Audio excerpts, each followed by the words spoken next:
Chairman AUAB,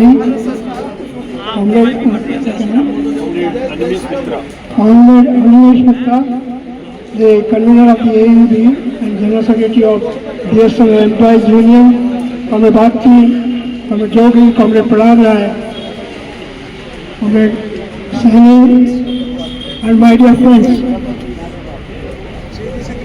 दोनों भाई ये लड़ाई जो है हम लोगों की सरकार के खिलाफ,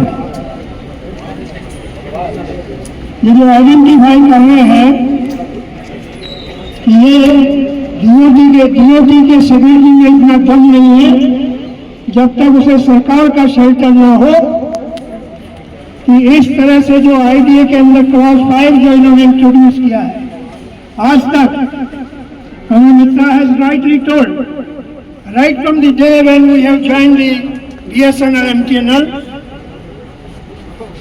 we were knowing कि आईडीए जो है इसका अफोर्डेबिलिटी क्लॉज से कोई लेना देना नहीं, इसका कोई लिंक नहीं है।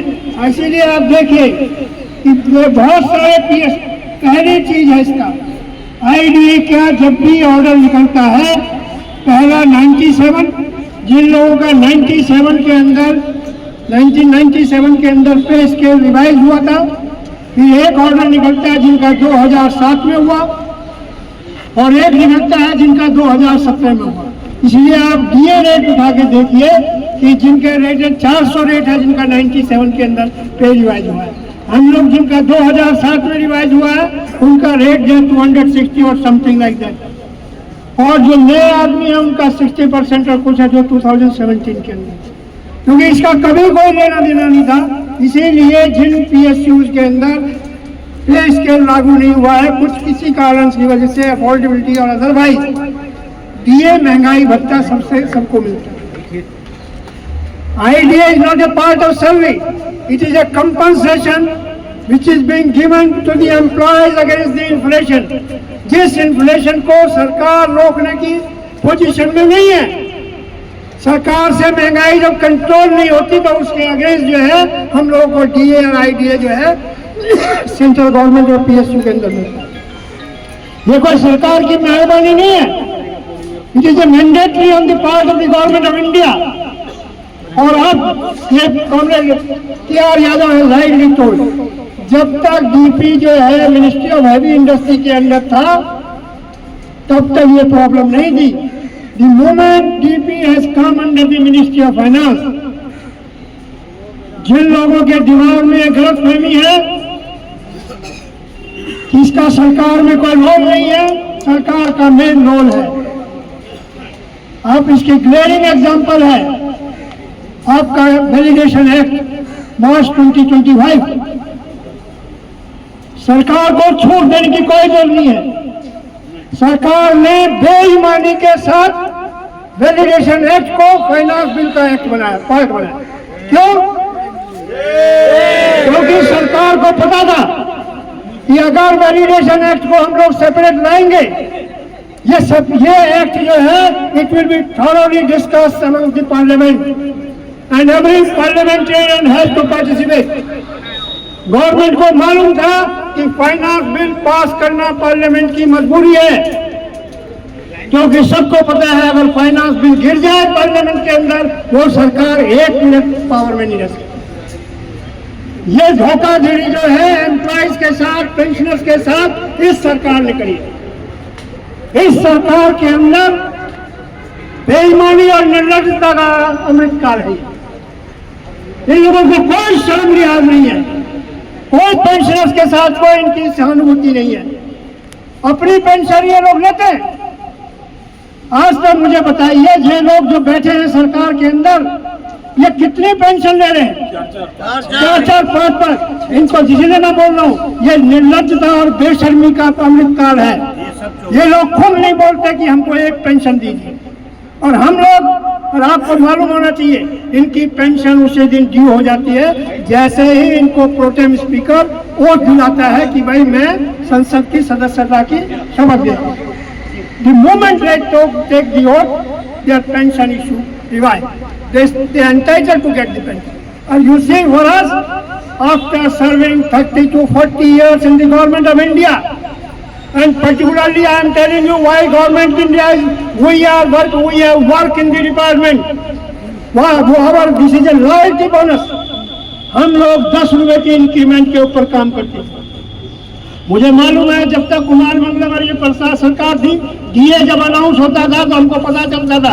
जिस दिन कुमार मंगलम और रावत, मिस्टर हरीश रावत जब वो अनाउंस करते थे कि बोट क्लब के ऊपर रैली होगी, तो गवर्नमेंट एम्प्लॉय को पता चलता था कि डीए की किस्त आने वाली। But with the prolonged struggle of our leaders, state union leaders in railway, PNT and defence, जो हमको डीए रेगुलर मिल रहा है, दिस इज देयर कंट्रीब्यूशन। ये जो पेंशन हमको मिल रही है, ये पेंशन का जिन लोगों ने सेक्रीफाइस किया है 1978 इस कन्वर्ट में, जिन लोगों ने सेक्रीफाइस किया है, आज पेंशन हम लोगों को मिल रही है। कि किसी की मेहरबानी नहीं है, सरकार कोई भी हो, ये हम अगर ये मेहरबानी है, अगर इसका क्रेडिट जाता है तो हमारे वेटरन ट्रेड यूनियन लीडर्स को जाता है, रेलवे और पीएनटी के आदमी को, जिससे आज हमको पेंशन मिल रही है। और ये कहना कि ये सरकार नहीं, मैं आपको बता रहा हूँ, एमटीएनओ की पेंशन सब लोगों को मालूम है, जो लोग यहाँ नौकरी कर रहे हैं, बीएसएफ के मेरे फ्रेंड्स हैं, पुणे के माई कॉमरेड्स हैं। एमटीएनओ की पेंशन के लिए I met mister secretary, mister Behera the secretary, that time DOT secretary Behera. You know what comments he has given? बोला आपकी तो तनख्वाह ज्यादा है, आपकी पेंशन कैसे रिवाइज होगी? एटीट्यूड था उनका। हमने बोला सर अगर पेंशन के लिंक जो है, अगर पेंशन का लिंक पेंशन सरकार से तनख्वाह से है तो आपको भी पेंशन नहीं मिलनी चाहिए। और आपका बॉस जो कैबिनेट सेक्रेटरी, उसको तो 101% मतलब भारत सरकार में किसी को पेंशन मिलनी चाहिए, तो चपरासी के अलावा जो ग्रुप डी एम्प्लॉई है उसके अलावा किसी को पेंशन नहीं। सब मौज ले रहे हैं, सब पेंशन ले रहे हैं और हमको सिखा रहे थे। उस टाइम आपको मैं बताऊं, उस टाइम की सरकार के अंदर इतनी निर्लज्जता नहीं थी, इतनी बेशर्मी नहीं थी, इसीलिए उस सरकार ने इन्हीं मंत्रियों को, इसी डीओटी सेक्रेटरी को, इसी एमटीएनओ के अथॉरिटी चेयरमैन को, they have pass the order, nothing doing, they have to, we have to pay the pension to the. इसीलिए 3 मार्च 2014 को गवर्नमेंट ऑफ इंडिया ने ऑर्डर निकाला गजट नोटिफिकेशन के थ्रू कि जहां जहां रूल 37 के अंदर बीएसएनएल लिखा है वहां एंड एमटीएन कर दी। And they made it effective from 1/10/2000 retrospectively। 2014 के ऑर्डर को ये उस सरकार के अंदर जो लोग बैठे थे, उस टाइम का जो प्राइम मिनिस्टर था, ये उसकी वजह से ये सेक्रेटरी तो यही थे। आज ये कहना कि सेक्रेटरी काम नहीं करता, ये सेक्रेटरी अगर काम नहीं करता, ये निकम्मापन है इस सरकार का। अगर इस सरकार को मालूम है कि हमको पेंशन मिलनी चाहिए, हमारी पेंशन रिवाइज होनी चाहिए, इसलिए अफोर्डेबिलिटी क्लॉज है। 100% BSNL is a government owned company. What kind of affordability they want? MTN और BSNL 100% आज की डेट में है। MTN का कोई मर्ज होने के बाद, जो BSNL के साथ सर्विस जाने के बाद, आपने सर्विस ले ली MTN की, आप MTN को खर्चा नहीं देंगे, एम्प्लॉइज की तनख्वाह नहीं देंगे, तनख्वाह देने के लिए भी हम पर एहसान जता है। We are asking our salary after serving 30 days in the department। किसी से भीख नहीं मांग रहे हम लोग, ना हम पेंशन का किसी से भीख मांग रहे।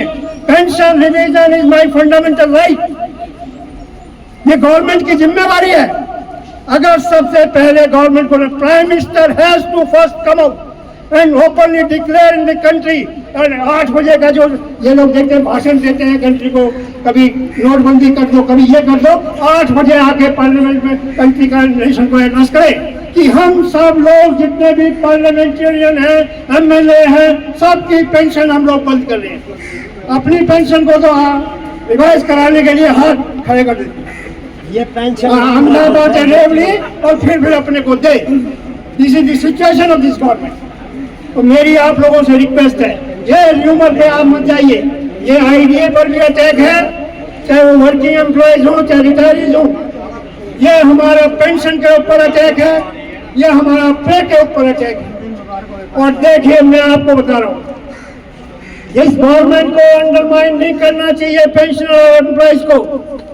इन पेंशनर्स और एम्प्लॉयज ने इतिहास में कई बार ये एस्टेब्लिश किया है कि जिस दिन सरकारी कर्मचारी और पेंशनर सरकार से नाराज हो जाएंगे तो सरकार की उल्टी गिनती उसी दिन से हो जाएगी। ये आपको मैं बता रहा हूँ, मेरी आप लोगों से रिक्वेस्ट है, जब तक आपकी जेब में आईडीए का पैसा आपके अकाउंट में नहीं पहुंचे तब तक ये एजुटेशन कंटिन्यू रहेगा। व्हाट्सएप पे क्या लिखा जा रहा है, कौन क्या लिख रहा है, इससे कोई लेना देना नहीं है। जब तक हम लोगों की कॉल है कि हमको ये एजुटेशन करना है, मेरी आप सब लोगों से रिक्वेस्ट है, देखिए गर्मी सर्दी, अभी मेरे कुछ मित्र कह रहे थे गर्मी, अरे भैया पिटाई अगर जून में हो रही है तो शिकायत कब करोगे?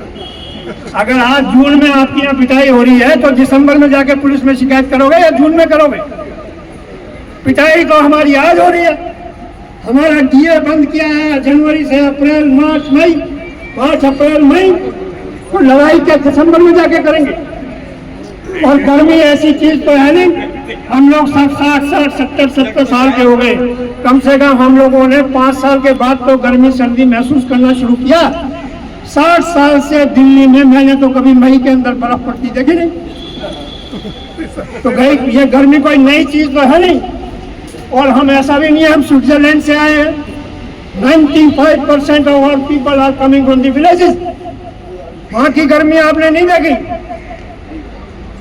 आप जो है वहां मैंने देखा है, लोग अपनी धोती को गीला करके पेड़ के नीचे सो जाते थे, वही उनके लिए एयर कंडीशन था।